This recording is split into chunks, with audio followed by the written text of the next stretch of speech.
I was going to bring up the quarterback battle because that's what I want to learn. We're going to watch 2 scrimmages here soon. We're going to watch Student Appreciation Day, which is always a great time.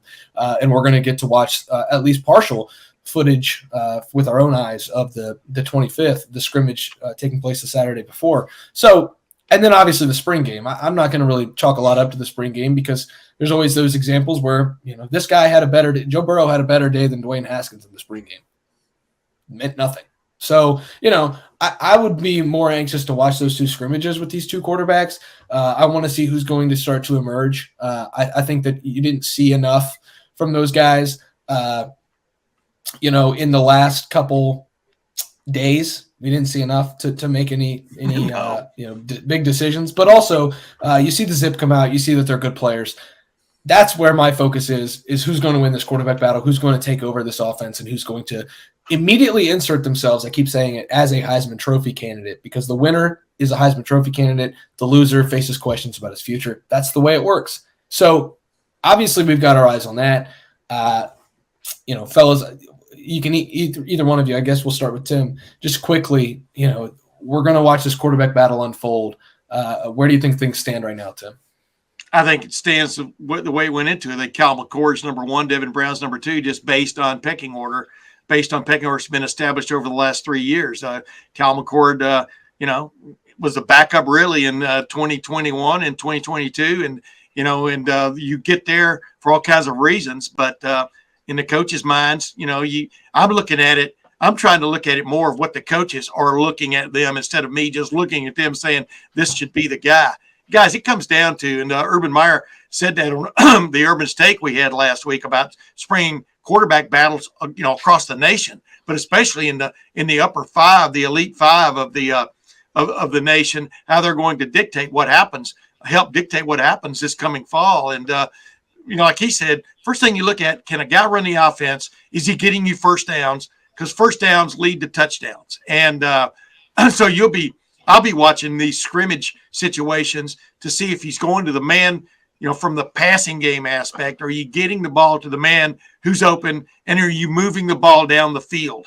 And if it comes in big, huge plays, hey, that's pretty cool. It looks good on your resume. But what really matters is, do you maintain possession of the football and put your team in position to score?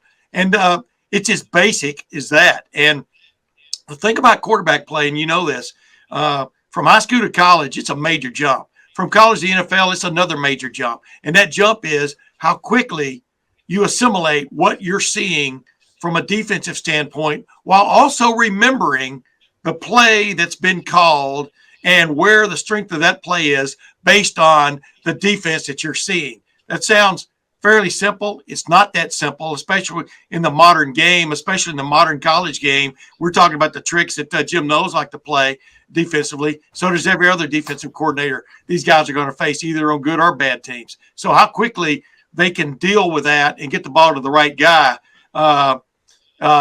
will determine who the starting quarterback is. And that, I know people don't want to hear us say, well, this guy's the guy. Well, you don't know that. You got to let these guys play and see who makes those decisions just a little bit quicker than the other guy. Andy? We're not seeing a whole lot, and that's definitely intentional right now. We're seeing guys drop back and throw in 5-yard hitch.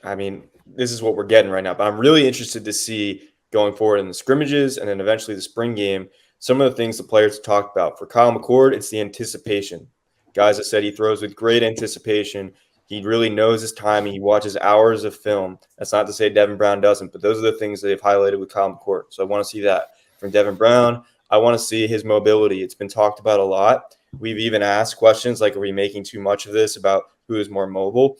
And I think even Marvin Harrison Jr., who played with Kyle McCord in high school, said, no, Devin definitely has a mobility to him, and said that that's something that really helps his game. And even Steele Chambers at linebacker said that he was chasing down Devin Brown and saw the number 33, kind of took him aback a little bit.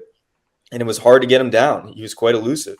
And obviously they're not tackling at this point. These are the quarterbacks. They're wearing black jerseys for a reason. But in terms of just speed of the game, that's somewhat still there in spring. And so I want to see that. The anticipation from Kyle McCord and the mobility from Devin Brown. Those are the two things I'm kind of focusing on right now.